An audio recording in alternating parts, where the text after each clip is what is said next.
Përshëndetje dashur miq, dhe uroj që t'jeni të gjithë mirë dhe ju falenderoj që keni hyrë në këtë video. Jeni live me Odetën. Ditën e sotme do ndaj me ju një histori.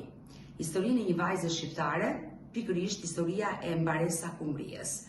Mbaresa Kumbria, dashur miq, ka qenë një 19 vjeçare e cila u rrëmbye dhe u trafikua drejt shtetit italian në vitin 1996.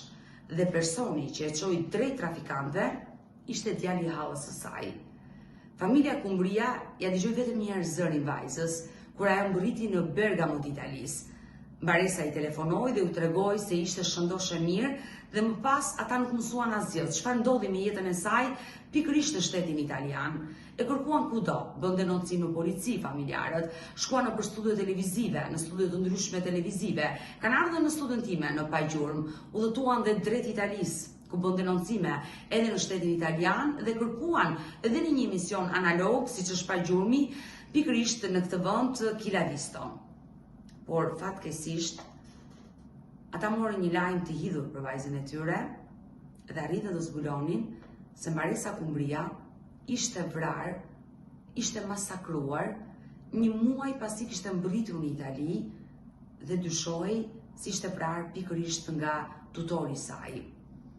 Motra e të ndjerës, Mimoza Merkaj, e cila udhëtoi në shtetin italian, ku shkoi tek ai varr pa emër, bëri të gjitha verifikimet, u bë zhvarrimi, u bën analiza e DNA-s dhe u vërtetua që ishte Mbaresa Kumbria, më ka treguar në një bisedë telefonike të gjitha detajet duke lëtuar për të motrën e saj, si e mësoi lajmin e hidhur deri në momentin që po bëhen gati eshtrat për të ardhur në Shqipëri, sepse ky lajm është zbuluar pikërisht në vitin 2020 në kohën e pandemisë dhe unë dua që në këtë momente ta ndjekim pikërisht atë intervistë çfarë më ka thënë motra e të ndjerës. Ç'a ndodhi? Ti shkove në Itali, ma trego pak historinë. Kam një mësuese nga vendi im, nga Kuçova, që ka mësuar motrën time, Mbaresën. Edhe unë vazhdimisht nxirja Mbaresën për grupet e këtu në Itali, kur isha në Shqipëri, pa ardhur këtej akoma. Edhe kjo e shikon që unë po tentoja gjithmonë, e më thot mua, o Moza, po lidhu dhe njëherë me këta të Kilavisto, se nuk i dije. Edhe kjo pastaj më lidh me këto të mjekësisë ligjore. Edhe lidhem, këto më marrin pastaj me kamër, tani siç po flasim bashk. Edhe më thot mua, qa shenjash kishte këte, thash unë. Sipas edhe anave të shenjave që ti ke dhënë, tha, për këtë motrën tënde, tha, ne kemi gjetur një trup në 96-ën, të mbytur në lumë, por shpresojmë që mos jetë ajo që mendojmë ne. Sepse shenjat korrespondojnë me trupin. Vetëm ADN-ja e ndan, më thanë mua, nëse ti ke mundësi të vish të sjellësh kampionet e prindërve, marrim edhe kampionin tënd, më thanë mua, atëherë ajo ndan që është apo s'është motra jote, se është e varrosur në një provincë ku ndan Bergamo dhe Milanon, në lumin Cassana d'Adda, midis Bergamos dhe Milanos. Edhe ati është varrosur trupi, është varr pa emër. Ishte varrosur që trupi është gjetur në 26 qershor të 96-s, një muaj mbasi Mbaresa iku nga Shqipëria. Do të thënë ai një muaj ka qëndruar në Itali.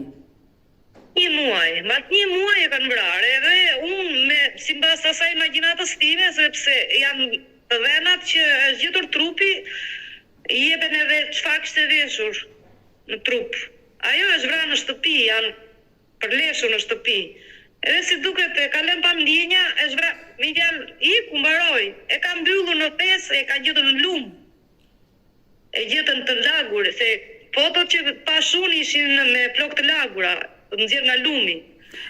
Kur janë bërë fotot e trupit kur është gjetur. Po shenja dhune i kishin gjetur në trup? Po, ishte komplet me vula, edhe shenjën diles nofllun lart, se unë ja pash eshtrat, ja kapa me dorë. Nofllun lart a e kishte të dëmtuar, se zakonisht noflla nuk dëmtohet. Nëse nuk goditet. E kanë dhunuar dhe kanë dhunuar keq, se ato të trupit nuk mi treguan, se unë sa pash foton e fytyrës, se njofa direkt që ishte motra ime. Mi po, shoqja ime që më shoqëroi mua, me bishtë të syrit e pa dosjen që kishte edhe foto të trupit që ishte e dhunuar me vula edhe në trup. Është rrallë shumë keq. Edhe Bena dhe Lena të ditë në 25 qershor 2021 se kanë ndetur në karantinë. Si erdha nga Shqipëria, më mbajtën në karantinë se ishte virusi. Edhe në 25 qershor kam vajtur për Milano që kam dorëzuar këto kampionet. Më thanë ma këto 2-3 javë mund të zgjasin analizat. Këto mbas 2-3 javë akoma, sepse eshtrat ishin shumë të dëmtuara dhe nuk arritën dot qëllimin që të nxjerrin analizën e saktë. E riben prap analizën. Në fjalë kam ndetur, thash hajtë se po pres, isha mes 4 rrugëve të vetme. Edhe kur ka dalë ADN, imagjino, në 25 qershor është bërë analiza, që është dorëzuar ADN-ja, në 18 gusht e kam marrë përgjigjen unë. Po thuaj se mas 2 muajve. Që doli që ishte mbaresa. Po, doli që ishte mbaresa edhe unë prap nuk e pranoja. Se kush është ai që pranon të afërmin që ka ndrruar jetë. Tash që të bindem unë plotësisht, të vërtetoj fotot tash që është mbaresa apo jo. Se edhe thash unë se kemi dëgjuar plot. Duan ta heqin një trup të panjohur dhe duan të marrin famë. Që është filanga dhe merr eshtrat e botës e çoj në Shqipëri. Po nga rrobat që kishte veshur të dha përshtypjen që ka qenë në shtëpi, a? Po, në shtëpi ka qenë ajo, ata e kanë vrarë në shtëpi, si duket kush e di. Po që është Fideli e ka me 100%, ai që e mori. Me 100%. Ai që e mori ka vrarë. Ajo ka qenë shumë e shkafët, ajo nuk pyes, as e njihte frikën fare. Ka qenë shumë e shkafët, kthehesh. Nuk rrinte si pul, si themi ne ato fjalën e shprehjen. Edhe në 30 nëntor më kanë lënë takim, po të atij viti, në 18 gusht që u dha lajmi që ishte ajo, në 30 nëntor më kanë lënë takim për të vërtetuar fotot. Ishte ajo apo jo. Në 13 dhjetor kam pas takim me avokatin për të hapur hetimet. Rëndësi ka që unë u lehtësova nga kërkimet që bëra gjatë këtyre viteve. Edhe marr avokatin her pas here, nuk ka qenë profesionist. Nuk ka lënë shenja asnjë lloj shenje kush e ka vrarë. Deri tani nuk ka dalë se hetimet nuk janë mbyllur faktikisht akoma. Po në ato kohë policia kishte bërë diçka, ke mundur dot të zbulosh ndonjë dosje të policisë kur është gjetur trupi mbaresës? Po nuk digje fare në anë të policisë sepse ky ishte gabimi im kur kam bërë unë këtë emision në intervistën në 98-ën, dush kisha denoncuar edhe në polici për humbjen e mbaresës. Ishte kjo enigma që pse, se unë në 98-ën dhash intervistën që ishte gjendur filan në Bergamo, ku jetonte kjo. Si ka mundësi që mua mbas nga 96-a, 98 i thon 2 vjet që është gjetur ky trup. Si ka mundësi që nuk e tan këtë trup që është gjetur që edhe zonën e gjetën se ku direkt do me sa ka ndodhur krimi. Një muaj ka jetuar këtu ajo. Po në telefonatën e fundit kishte shprehur ndonjë shqetësim që ishte në rrezik. Qante ajo, më thash ajo qau kur folim në telefon për herë të parë ka qarë. Edhe i tha mami, për çfarë qanti pse qavi kur fole me babin? Mu kujtuan disa fjalë të babit, se babi i foli faktikisht, u bën paramet, u bën të 2 paramet. Babi i tha faktikisht, o të shup, mos ik me Fideli, se Fideli në këto punë i ka dalë nami.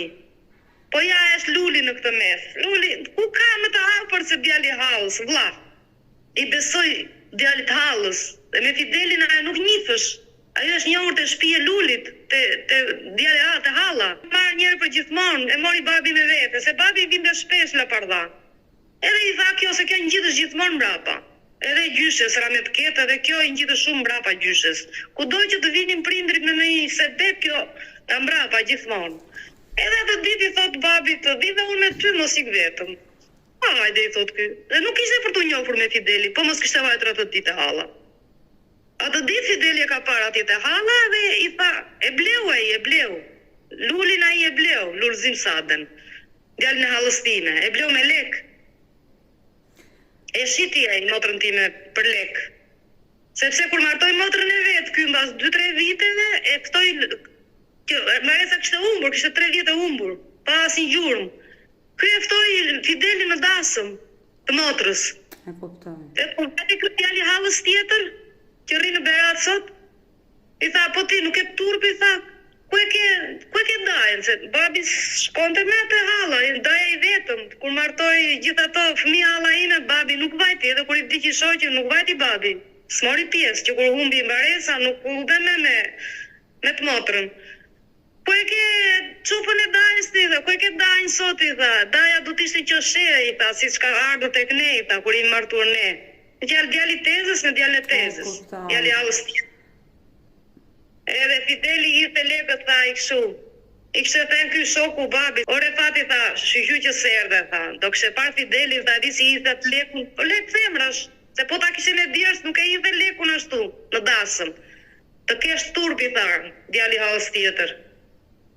Ku i gjeti lekë, tha, i tha, ka shqitur motrën tende andej, tha, dhe po i jet lekën dasmën e satë motre, i tha. Në qofë se del që Fideli ka gisht, Fidelin e ekstradojnë e bjen në Itali. Në Burg. Që ose del që është Fideli, po der tani nuk e di. Por veç çfarë dyshojnë ata, çfarë kanë thënë kur e kanë gjetur trupin, që është vrarë, ka vdekur për shkak të dhunës, shkaku i vdekjes? Po pra, për shkak të dhunës edhe të hedhur në lumë, se nuk është, me fjalë, përderisa kishte gjithë ato shenja dhune në trup, do të thotë që nuk është vrarë brenda në lumë, e kanë vrarë, dhe pastaj edhe e kanë hedhur në lumë. Por mamin e keni njoftuar? Po mami edhe babi e mori vesh, po babi nuk e pranonte, se unë doja ta sillja para se të vdiste babi. Babi tha, unë nuk, ti më premtove, tha, që do ma bie të gjallë, tha. Ka vdekur, tha, nuk e dua, tha, ta shikoj. Sa ti më gjallë, tha, mos e bjerë. Nga babi. Një javë para se të vdiste babi, ka ardhur motra nga Olanda, se u bekej se janë zorën sëmundja, se raj, para 3 muajve, para se të vdiste ra të shkallët. Edhe u lëndua në Mëlqia, si duket i mlodhi ujë Mëlqia, filloi po frye barku, kishte dhimbje, e çonim shoq në Berat, e bën vizitën tek i njëjti doktor që njitësh, ja dinte diagnozat. Edhe atë ditë i tha, nuk ka kanceroz në Mëlqi, tha. O det, atë ditë ka qenë ditë e henë, shkurt, sa kështë e bërë babi 83 vjeç në 21 shkurt, në 24 ka bërë vizitën. Nuk dija qa të besë, unë nuk vi dot. Babi iku, po unë nuk i ndodha do të pranë, sepse unë i kisha, i rria mbas nga dot. Pati imi keqë nuk i ndodha pranë ditët e fundit. Po 2 ditë para se babi nuk më vuajti fare mua, nuk lëngoj në shtratë. Kur mbas as 2 ditë, një natë me oksigjen që ka ndodhur vajza ime madhe atë natë, ditën e dytë ndroi jetë. Nuk vuajti kështu të lëngonte. Ndërkohë do sillesh dhe trupin e motrës kur mbush vitin babi, që t'i bëni qivurin bashk. Po, do bëjmë ceremoni varrimit ato ditë të motrës. Të paharruar qofshin, Mimoza, të dy. Po mami t'ja keni treguar të vërtetën? Ishte një koincidencë atë ditë që unë po shikoja eshtrat se më futën te dhoma me xham, në krahun matan të xhamit, në një tavolinë i kishin rreshtuar komplet estrat e motrës. E vajta i pash, pastaj i futën në atë kom ka marrë motra që rri me mamin, mori në Viber. Edhe agjirova kamerën, mos më filmua asgjë më pan këto mua se pa u mbyllur mirë këto, gjerë nuk duhet të ekspozohemi. Jo, i thash, unë jam në video kiamat, thash. Në atë kohë fola dhe me tim shoq, edhe i pa eshtrat. Edhe në atë kohë e mori vesh mami, po nuk e dha veten për momentin, tha, mos u mërzit, tha, ti t'jesh mirë, më tha, po ajo, si që kërkoj e gjeti, tha, veti ku se çoj njëri me zorë, tha. Po mami atë natë nuk ishte bërë gjumë, kishte qarë gjithë natë, se të tregoj motra. Kemi kaluar dhimi, o dhe ta, e disa ka dhimi kam kaluar unë këtu. I edhe vetë. Unë që kam në 14 qershore, dhejmë sot, pa familje, pa vajzat, më vinë, më kanë ardhur, po prapë, e vetë me jam. Të besoj. Ne edhe këtë qesh nga këshuririmi parë. I fillova edhe do t'i mbaroj, do t'a qoj deri në fund, se mos e le motrën jashtë, t'ja le eshtrat jashtë, do t'a fus ati ku ja premtova babit. Po do t'i dërgoja ber ati Lulzim Sades me anë të djalit halës tjetër, t'i thot ti e çove në Itali, të t'kushurir, tani bire ti nga Italia, se mbi 2.000 euro i do funerali këtu që ta silli Po. Ti silli kot. Ti që e çove, ti paguaj dhe atë ardhjen e saj. Pavarësisht e vdekur. Po, atë dhimbje që hoqën prindërit e mi e prodhofshin në lëkurën e tyre. Se çdo të thotë u mbasësh një fëmijë.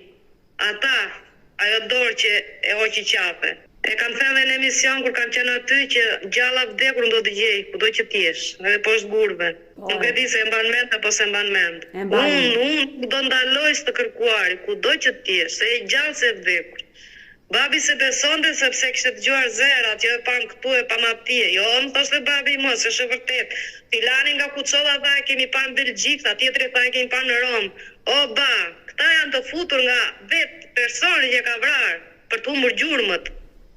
Nuk e kam parë, ka dhe njerëz që të ngjashëm, se edhe unë kur kam bërë kërkimet atëre këtu, që kam qenë, i kam vajtur një vajzë që ishte kopjo mbaresa, me ato flok në ato trup nga mbrapa në rrugë, punonte ditën.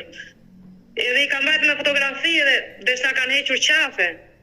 Kemi marrë një kosovar, që njifte im shoq, me një golf të kuq, që më si tani ka qenë 97. I vajta afër asaj, i fola shqip, tashu po kërkoj ti me motër, tash, më thanë që ishte këtu, po pas keni ngjashmëri.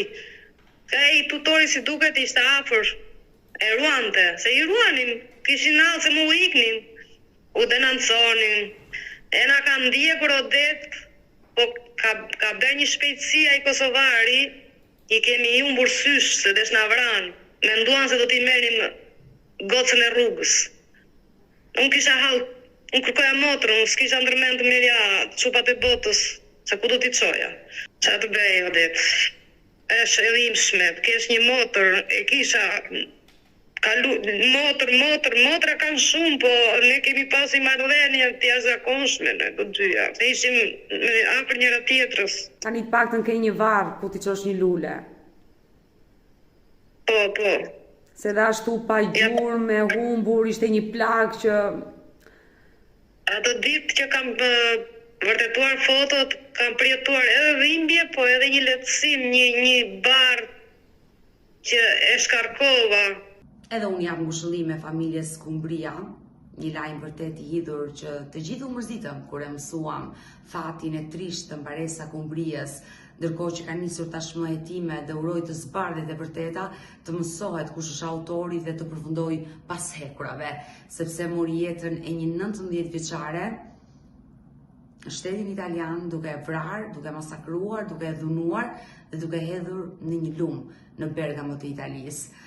Ndërkohë që ajo e re me plot ëndra u gënjye, u mashtrua dhe i besoi atij njeriu që u dashurua për një jetë më të mirë në shtetin italian, por nuk e dinte se çfarë do të priste pikërisht në atë vend. Por si historia e mbaresa Kumbrias dashumish, ka plot histori të vajzave shqiptare në ato vite të cilat janë dashuruar, janë mashtruar dhe janë trafikuar drejt vendeve të ndryshme, jo vetëm në Itali, por dhe në vende të tjera të Europës. Ndaj në këtë live, unë dua që të ftoj juriste Nexhi Beshiri për të diskutuar për këtë temë shumë delikate. Kështu që do bëjmë i gati që unë ta ftoj zënjën Nexhi. Po i parë që jam kështu direkt, nuk e kam provuar herë tjetër. Këto sot ka teknologjia ka avancuar, kështu që ne duhet përshtatemi, po janë disa gjëra që ndonjëherë kanë dhe pak vështirësi. Po janë. Ne të dyja takojmë sa herë në studio televizive dhe sot jemi në këtë live bashkë. Po, pra diçka ndryshe. Faleminderit për ftesën. Besoj do ja dalim. Do ja dalim sigurisht, do flasim dhe unë kam besim sa herë që kam tema të vështira, delikate, sa herë kam nevojë për ty dhe sa herë të telefonoj. Mua kohët e fundit zëra Nexhi më kanë ardhur shumë mesazhe në Instagram, në TikTok, por edhe në WhatsApp që duam të diskutojmë për temën më delikate për mua, kur bëhet fjalë për trafikimin e vajzës e gruas shqiptare. Ne të dyja së bashku kemi trajtuar shumë raste, kemi patur nëna, motra në studio që kanë treguar historitë personale se si shumë të reja janë trafikuar jashtë territorit të Shqipërisë dhe mbi të gjitha kanë humbur dhe kontaktet me familjen. Në vitet e para të demokracisë deri rreth viteve 2000 ku kemi numrin më të lartë të vajzave shqiptare të trafikuara. Do ndalim pikërisht tek historia e mbaresa Kumbrias.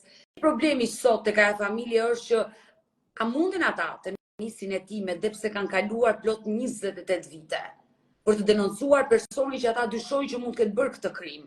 Para njerë që më merr mendje që ato e kanë denoncuar kur ajo ka ikur nga familja. Kështu që është detyra e policisë që ta ndiqte dhe njëkohësisht të gjente, si thuash, dokumenta të reja, prova të reja, si thua sinjalizime nga të tjerë, dëshmi të ndryshme, të cilat mund të hidhin dritë mbi faktin e kësaj vajze. Faktikisht, dikush tjetër nuk e ka arritur këtë gjë policia shqiptare, se ndoshta e ka patur dhe të vështirë, këtë gjë e ka arritur policia italiane, sepse e para një që krimi ka ndodhur atje, dhe e dyta, familjarët e kanë bërë, si thua, një kërkim të tillë, një denoncim në policinë italiane. Dhe ata e pas kanë arritur këtë gjë. Por ndoshta policia italiane mund të ketë zbuluar trupin e viktimës, domethënë familja tani e di se çfarë ka ndodhur. Kush e çoi atje? Cili ishte padroni i saj? Kush e futi në atë rrugë? Pra, nëse policia italiane ka të dhëna të tilla, ato zakonisht i përcjellin këto informacione ke vendi i origjinës, domethënë atje ku është autori i krimit. Kështu që ndoshta familjarët do të dëgjojnë këtë gjë në mënyrë që të kenë një informacion më të plotë dhe pavarësisht kësaj. Familjarët nëse kanë ditë gjë, më merr mendje që atëre kanë denoncuar, po dhe tani përsëri, kur fati i vajzës së tyre është marrë vesh nga shteti italian, nga policia italiane, sepse aty kanë dhënë një dokument, që natyrisht tani ato kanë të drejtë në bazë të këtyre dokumenteve, kësaj dosje, e cila ka shoqëruar trupin e viktimës kur e kanë sjellë në Shqipëri, ata mund shkojnë bëjnë denoncim për personin konkret ku kanë dyshuar. Dhe pastaj ngelet policisë, prokurorisë së Beratit që të verifikojë, të zbulojë nëse me vërtet ose cili është autori i krimit, çfarë ka ndodhur, çfarë provash mund gjejnë dhe kështu me radhë. Kështu që ne themi parashkruhet një krim kur e shikojmë që domethënë nuk është zbuluar. Edhe është shpallur ai si zhdukur. Po ja që në një moment të caktuar del një provë. Atëherë rifillohet çështja. Ashtu siç mund në çdo rast rishikohet një vendim i caktuar dhe kur ka marrë vendimi formë e prerë. Kështu që kanë të drejtën ata që të denoncojnë duke patur parasysh që kanë dyshimet e veta. Pastaj është policia dhe prokuroria që do vërtetojë se ka lidhje ky dhe patjetër ai që ka bërë atë krim duhet përgjigjet. Në çdo moment duhet përgjigjet. Ka bërë krim vrasje dhe i takon një burg i përjetshëm sepse ka të bëjë me një viktim. Pra është një vrasje me dashje ose mund mos jetë autori shqiptar, mund të jetë dikush tjetër. Prandaj them është një bashkëveprim midis policive të dy vendeve që do hedhë dritë mbi këtë rast për të vërtetuar që cili është autori i krimit. Ju do thoni që ndoshta ka kaluar shumë vjet, ajo ka vështirësi, por eksperienca botërore në drejtim të zbulimit të krimeve ka vërtetuar që ka patur raste dhe mbas 30 vjetësh, 40 vjetësh janë zbuluar autorët e krimit. Ne shumë histori që kemi trajtuar bashkë, ku kemi folur pikërisht për vajzat edhe gratë shqiptare të humbura prej vitesh dhe kur kalon shumë vite dhe nuk ka asnjë lloj shenje, asnjë lloj gjurme, gjithnjë mendja të shkon se i ka ndodhur diçka e keqe, pra mund të ketë ndruar jetë. Unë sa herë e bëj këtë gjë, ndoshta jo drejt për drejt në emisionin pa gjurmë, por pas kujtave, sa herë familjarëve ju them, kontaktin e fundit kur e keni patur dhe nga cili vend. Dhe sa herë që më japin vendin nga filan qyteti Italisë apo ku ta diun i Belgjikës, i Spanjës, ku dyshojnë ata se janë trafikuar, domethënë vajzat e tyre, ju them pse nuk shkoni, ta bëni dhe atje denoncimin dhe me shumë siklet ju them që duhet të shkoni dhe në morgun e atij qytetit për të verifikuar trupat që janë gjetur përgjatë atyre viteve, nga viti i humbjes. Këtë gjë kam këshilluar dhe motrën e mbaresës, që kur ka ardhur në vitin 2018 në studion e emisionit pa gjurmë, që shko në morg dhe verifikoje. Dhe kështu ndodhi. Ajo arriti ta gjente nëpërmjet Kilavistos, emision Kilavisto, dhe ta gjente një varr pa emër. Hapi gjithë dosjet në morg nga viti 1996, pra maj kur ai kishte humbur kontaktet, dhe arriti që nëpërmjet të gjithë të dhënave që dha në morg, gjetën dosjen. Ajo arriti të shikonte fotot që ishte bërë nga policia në momenti që ishte gjetur trupi, tha që është motra ime, u bë zhvarrosja e trupit, u bë analiza DNA-s dhe u verifikua. Por mirë këtë gjë, unë ma them prindërve dhe shumë prindër nuk e kanë mundësi që ta bëjnë. Pse policia jonë nuk e bën këtë gjë? Me policinë e vendit ku ka humbur. Odeta, rastet që janë zbuluar janë më kollaj për të zbuluar, sidomos në Itali dhe Greqi, ku ka një komunitet prej 500.000 vetash, shqiptar. Pra është krijuar si thua një Shqipëri e vogël brenda shtetit italian, brenda atij shtetit grek, krahas si gjithë të tjerë që kanë shkuar në shtete të ndryshme. Por në këto dy vende patën emigrantët e parë nga Shqipëria, se kishin shumë lehtë kalonin dhe ilegalisht në Greqi, pa ashtu dhe në Itali, kështu që sido që të jetë gjithnjë kur ndodh një krim, ka i gjurmë. Ka dikush që ka djeni, ka dikush që e ka parë për herë të fundit, ka dikush që ka komunikuar, ka dikush që ka informacion cili kanë qenë miq, me kë shoqërohesh, ku banonte, ku strehohej, ku shkonte gjatë ditëve. Pra ka patur informacion dhe ka qenë shumë më e lehtë në këto dy shtete kryesisht, po dhe në vende të tjera që të zbulohen këto. Po ju keni një të drejtë, që kur shkon në shtetin tjetër, natyrisht është rasti që ka varr pa emër, siç thoni ju, kurse thjesht me shkresa nga policia shqiptare në policinë e vendeve të ndryshme, me Ministrinë e Brendshme, apo Ministrinë e Jashtme, është një proces që zgjat pak më shumë. Kështu që si thua rekomandimi juaj është shumë i vlefshëm. Po unë dua të tregoj një rast. Mund të ishte viti 98 dhe ka pat në atë kohë jetonja në Belgjik, ka pat një rast i tillë që është zhdukur dikush, është vrarë pikërisht në një aferë që kishte të bënte me disa vajza etj. Domethënë megjithëse u denoncua, më dhanë të dhëna të caktuara atje, bashkëtortimi shkoi zyrtarisht me prokuror nga personi interesuar, faktikisht mbas 9 vitesh policia e atij vendi mori dhe si thua ADN e antarëve të familjes, të cilët ishin prindrit e viktimës, mbas 9 vitesh e ka zbuluar policia belge se ku gjendesh trupi i viktimës, njëkohësisht pasaj proceset të tjera se kush e autori është tjetër gjë. Po ju deshën 9 vite dhe ishte pikërisht që i vrarë dhe i groposur në anën e një lumi, hapur një grop, domethënë atje ku si thua ti duhet kërkonje kilometra të tërë për të zbuluar se ku mund të kishte një grop që ishte fshehur trupi i viktimës. Pra nuk janë procese të lehta. Nuk është si një krim, si thua, që ndodh në një moment edhe ka aty dëshmitar e tjerë.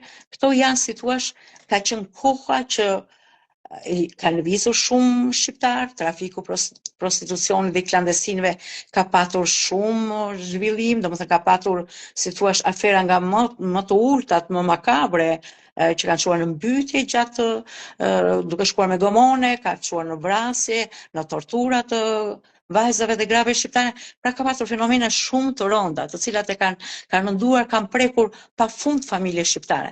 Atëherë nuk ka patur dhe shumë kontrolle, nuk ka patur, si thua, nxirreshin pasaporta falso, ndonjëherë kanë qenë me identitet tjetër, të cilët dhe policia nuk shkonte dot, se dhe kur gjente një pasaport ishte me emër fals, pra nuk shkonte dot deri tek emri vërtet i viktimës. Pra ka qenë një amulli në Shqipërinë ato 10 vjeçin e parë nga 90-ta deri në 2000-shin. Kriminal, tutor, prostituta, ti rëmbeni, ti hipnin, si thua, në gomone, me mjete nga më të ndryshme, dhe i shfryzonin për prostitucion, kanë ndërtuar vila, domethënë njerëz të tillë, domethënë njerëz të krimit, që kanë bërë trafik prostitucioni, kanë ndërtuar shtëpi trekatëshe me lek të tilla, me lek krimi, duke shfrytzuar vajza shqiptare. Arrinin deri atje ata që mundet i bëni si bashkëshorte, bëni dhe martesë, dhe pastaj kur shkonin në atë vendin atje, domethënë e bënin këtë formalisht dhe i shfrytzonin, dhe me lekët e tyre ata kanë jetuar shumë mirë, kanë bërë një pasuri shumë të madhe, domethënë, si thua, gjithë tortura e tyre, gjithë shfrytëzimi i shpirtit, i trupit të vajzave shqiptare ka pasuruar bosët e krimit të Shqipërisë. Prandaj flitet gjithnjë për këta që edhe kur marrin dënime në ato shtete, në Shqipëri janë bërë marrëveshje të ndryshme me shtetet përkatëse që njerëzit që kanë bërë trafik droge, klandestinësh, prostitucioni, të mundet të sekuestrohet pasuria se ka qenë pikërisht një pasuri e bërë në mënyrë kriminale. Zoja Nixhi, historia e mbaresa Kumbrijes që po sjell sot në fokus në vëmendje në këtë live, motra e vet më ka treguar që ka qenë çuni hallës, ai që e ka lidhur me trafikantët. Dhe e ka nxjerr nga shtëpia, e ka çuar deri në Vlorë, e ka hipur dhe në gomone dhe më pas ka mbuluar gjithçka. Ndërkohë që historia bëhet më rënd kur mëson dhe dëgjon që ka qenë çuni hallës, që çuni hallës quhet vlla. Çuni hallës, çuni dajës, djalitezës, ato janë vëllezër, janë pjesë e familjes. Në ato vite ka ndodhur dhe kështu në Shqipëri, që kushëriri i parë të trafikonte. Ka ndodhur, edhe me emra konkret ka ndodhur në atë kohë, sepse dhe familjarët, si thua, i dorëzonin, si thua, pat keq, në kuptimin thoshe do ta çoj për një jetë më të mirë, për të patur ca para më shumë e tjerë dhe pikërisht ai është bërë tutori edhe ai ka marrë pjesën e lekëve, pjesën e fitimit. Ka ndodhur. Edhe unë, për shembull, në rastin që thashëm përpara, ish pikërisht i afërm i familjes, i cili e kishte çuar, e kishte dorëzuar dhe natyrisht që ai jeton mrekulli tani sepse edhe për të shpëtuar krimit iku nga ai vend, kurse ai la trupin atje. Edhe i erdhën kockat mbas 9 vitesh në Shqipëri. Ndërkohë që po të flasim për numra, për statistika, se sa gra dhe vajza rezultojnë të humbura sot në Shqipëri, unë nuk kam një statistikë të saktë, por bazojmë gjithnjëri referohem denoncimeve që vinë në studion e emisionit Pa Gjurmë. Dhe është një numër shumë i lartë, zonja Nexhi, nga viti 90 deri në vitin 2000, duke krahasuar vitin 2000 me 2024. Pra numri i lartë i femrave shqiptare të humbura në Shqipëri janë nga vitet 90 deri në vitin 2000. Dhe të gjitha dyshojnë nga familjarët që janë marrë me qëllim trafikimi. Jo vetëm të trafikuara, zonja Nexhi, por të zhdukura, që figurojnë dhe të zhdukura. Në vitet 90 populli ynë u gjend dhe familjet shqiptare u gjendën në një situatë që nuk ishin ndjeni për këto gjëra.